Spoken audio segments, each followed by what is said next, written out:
Welcome to Chillin' 101. We hope this video helps.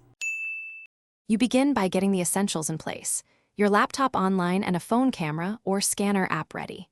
Open a trusted QR generator on the laptop and type or paste the exact link or data you need to share.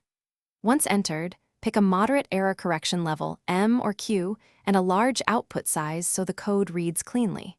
Make the QR now. Do not save yet. You need to test it immediately to confirm scannability. Once the code is generated, you optimize it for the only reliable method: display and scan. Increase contrast and export at 300 pixels or higher, then open the image in full screen on the laptop. Make sure there's no glare and the background is plain. Now scan with your phone camera or a dedicated scanner app. Move the phone slowly backward and forward until it focuses. If the scan succeeds, you've completed the core workflow and can save the tested file. You finish by saving the tested QR as a PNG or SVG so it retains quality for future use. When presenting the code, open it full screen and set laptop brightness to at least 80%. Position the phone to avoid reflections.